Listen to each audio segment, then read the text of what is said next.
Everyone, disclaimer पढ़ें और follow करें।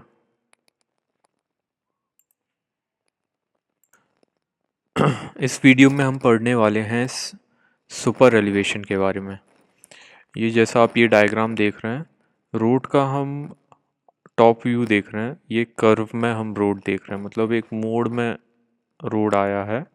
तो ये जब रोड मुड़ रही है, मुड़ते समय क्या रहता है, ये गाड़ी है।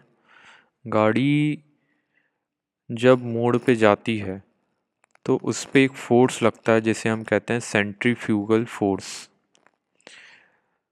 हिंदी में इसको हम कहते हैं अपकेंद्रीय बल। मतलब ये केंद्र से बाहर की तरफ गाड़ी में एक फोर्स लगता है। तो ये क्या करता है, गाड़ी को केंद्र से, मतलब जो भी कर्व है, ये कर्व है, कर्व का रेडियस आर है, आर ये केंद्र है, केंद्र से गाड़ी को बाहर फेंकेगा। तो इससे क्या होगा, एक्सीडेंट होने की संभावना रहेगी और जो पैसेंजर है उसको डिस्कम्फर्ट लगेगा। तो सेंट्रीफ्यूगल फोर्स गाड़ी को प्रभावित ना करे और गाड़ी अपनी डिज़ाइन स्पीड से कर्व को क्रॉस कर जाए, मतलब ड्राइवर को जब भी कर्व आए गाड़ी की स्पीड कम ना करनी पड़े और गाड़ी सेफली कर्व को क्रॉस कर जाए। तो उसके लिए हम सुपर एलिवेशन देते हैं। सुपर एलिवेशन क्या रहता है कि जो भी कर्व है वहाँ पे रोड का जो बाहरी सिरा है वो अंदरूनी सिरे के मुकाबले एकदम ऊपर उठा दिया जाता है। एक लाइन में हम उसको रख देते हैं इस तरह से। तो इस तरह क्या होता है कि जो सेंट्रीफ्यूगल फोर्स है वो बैलेंस हो जाता है। यहाँ हम ये देख रहे हैं ये डायग्राम कि जब रोड जब गाड़ी स्ट्रेट रोड पे चलती है तो सरफेस कैसी रहती है, इस तरह से प्लेन रहती है। ठीक है। नहीं, इसमें हम ये सपोज कर रहे हैं कि फॉर सपोज कर्व पे गाड़ी चल रही है और रोड जो है स्ट्रेट है, तो उस पर एक अपकेंद्रीय बल लगेगा P और वेट लगेगा नीचे। तो इसमें गाड़ी यहाँ P की तरफ खिंच के चली जाएगी। यदि हम रोड को इस तरह से ये दे देते हैं, सुपर एलिवेशन दे देते हैं, तो क्या होगा, P डिवाइड हो जाएगा कुछ कंपोनेंट में, W डिवाइड हो जाएगा कुछ कंपोनेंट में, है ना। तो P डिवाइड हो गया P कॉस थीटा में, W डिवाइड हो गया W साइन थीटा में। तो अब ये P कॉस थीटा को रोकने के लिए W साइन थीटा रहेगा। मतलब गाड़ी का वेट ही सेंट्रीफ्यूगल फोर्स को रोकेगा। तो इस कारण से हमें जो है ये गाड़ी जो रोड है उसकी जो आउटर एज है उसको हमें उठा के रखना पड़ता है। अब वो कितना उठा के रखना है वो हम ये फॉर्मूले से हम कैलकुलेट करते हैं। ये पूरा डेरिवेशन होता है इसका। डेरिवेशन इस तरह से होता है, सुपर एलिवेशन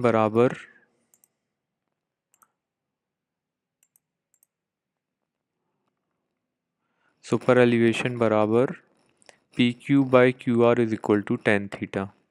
ठीक है। तो पी क्यू क्या है यहाँ पे, ये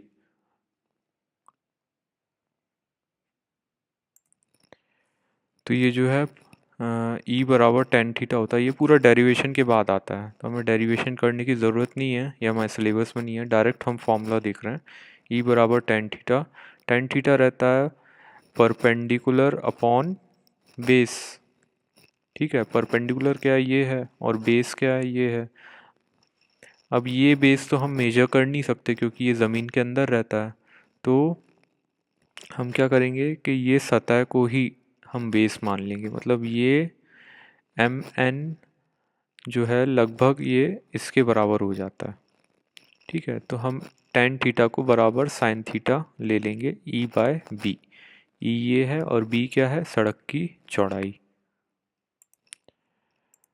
आगे हम देखते हैं कि super elevation, coefficient of friction और सेंट्रीफ्यूगल रेशियो में क्या रिलेशन रहता है। तो ये सब पूरा डेरिवेशन करके ये फाइनल ये फॉर्मूला आता है, E plus F is equal to v²/127r। ये क्या है, मैक्सिमम सुपर एलिवेशन का फॉर्मूला है। इसमें v है speed of vehicle kilometre per hour में, f है लिटरल फ्रिक्शन गाड़ी का, सॉरी रोड का, r है रेडियस ऑफ कर्वेचर कर्व का। ठीक है, ये फिर आईआरसी के अनुसार जो मैक्सिमम सुपर एलिवेशन है वो किस तरह से हम रखते हैं।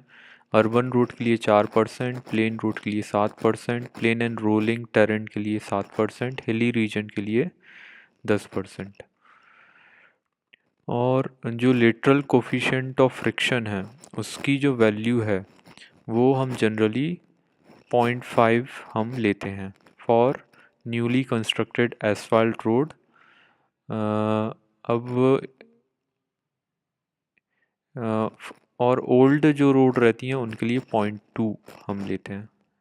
ठीक है, तो 0.15 से 0.2 के बीच में एफ़ की वैल्यू रहते हैं। एफ़ का मतलब क्या है कि टायर और जो रोड है उसके बीच में कितना फ्रिक्शन हो रहा है। तो ये जो एफ़ है ये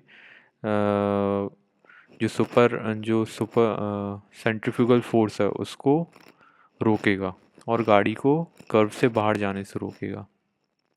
अब एक चीज़ और आती है कि जो हमारी जो वैल्यू जो आई थी सुपर एलिवेशन की वो तो मैक्सिमम वैल्यू थी, E+F=v²/127r। तो इसमें v जो है वो है डिज़ाइन स्पीड। अब सभी गाड़ियाँ तो डिज़ाइन स्पीड से नहीं चलेंगी इंडिया के रोड पे, है ना। मान लीजिए डिज़ाइन स्पीड है 80 किलोमीटर पर आवर, तो सभी गाड़ियाँ तो नहीं चलेंगी क्योंकि मिक्स ट्रैफिक है, उसमें कार भी चलती हैं, साइकिल भी चलती हैं, मोटरसाइकिल भी चलती हैं। तो हम मिक्स ट्रैफिक के लिए क्या करेंगे, हम ये एज्यूम कर लेंगे कि सभी गाड़ियाँ 75% के सुपर एलिवेशन को हम 75% ऑफ डिज़ाइन स्पीड से के लिए हम डिज़ाइन कर लेंगे। तो 75% में हम ये मान लेंगे कि सभी ऑन एन एवरेज सभी जो गाड़ियाँ चल रही हैं रोड पे वो इस स्पीड से चल रही होंगी। तो इसको हम यहाँ पे डाल देते हैं और मिक्स ट्रैफिक के लिए सुपर एलिवेशन का फॉर्मूला आ जाता है v²/225r। फिर आगे हम देखते हैं कि सुपर एलिवेशन को हम प्राप्त कैसे करते हैं। दो स्टेप्स हैं। पहला तो क्या है,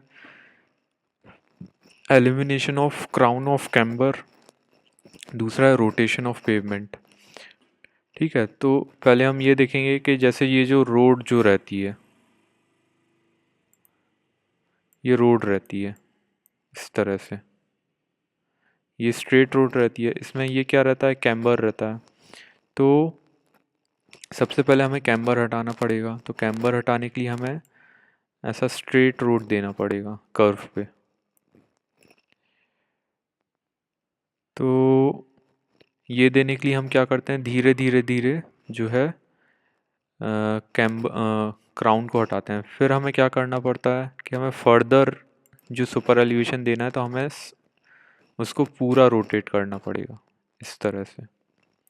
इस तरह से फिर क्या होगा, है ना, ये थोड़ा ज़्यादा स्टीप बन गया, कुछ इस तरह से रहेगा। ये जैसे आप यहाँ पे डायग्राम में देख रहे हैं कि ये स्ट्रेट रोड में है, फिर ये ऊपर उठाया थोड़ा सा, फिर ये कैम्बर के एकदम पैरेलल हो गया, ये कैम्बर के एकदम सीध में हो गया। अब इसको यहाँ सेंटर लाइन से हमने और थोड़ा रोटेट किया तो ये पूरा सुपर एलिवेशन हमें मिल गया। तो ये काम हम कहाँ पे करते हैं, ट्रांजिशन कर्व में करते हैं, और सर्कुलर कर्व में पूरा फुल सुपर एलिवेशन चलता है।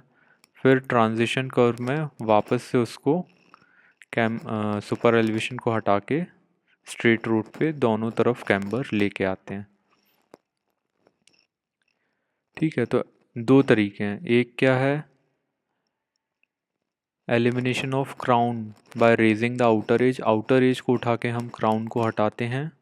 और दूसरा क्या है, शिफ्टिंग ऑफ क्राउन हम इस तरह से करते हैं, मतलब हम सेंटर लाइन को इस तरह से शिफ्ट करते हैं। जनरली हम ये वाला मेथड यूज़ करते हैं, ये वाला मेथड यूज़ नहीं करते हैं।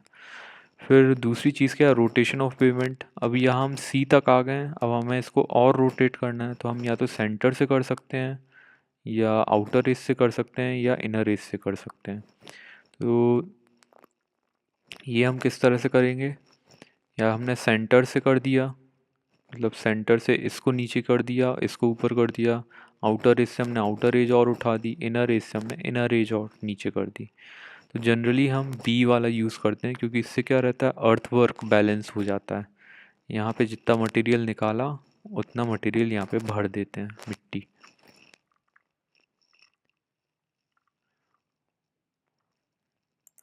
अब हम यहाँ पे एक न्यूमेरिकल देखते हैं। क्षैतिज वक्र जिसकी त्रिज्या 200 मीटर है और वेग की गणना कीजिए।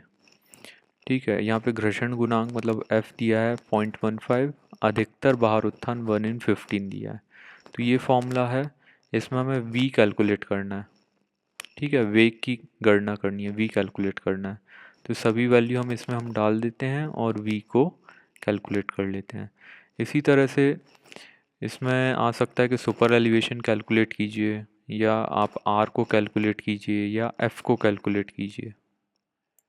जैसे हम अगला न्यूमेरिकल देखते हैं। एक सड़क पर वक्र की त्रिज्या 100 मीटर है, मतलब रेडियस है 100 मीटर, और इस पे भारोत्थान का मान निकालना है। अभिकल्पन चाल 50 किलोमीटर पर आवर है, V है 50 किलोमीटर पर आवर। इसमें F की वैल्यू नहीं दी है, हम F की वैल्यू एज्यूम कर सकते हैं 0.15 से 0.2 के बीच में।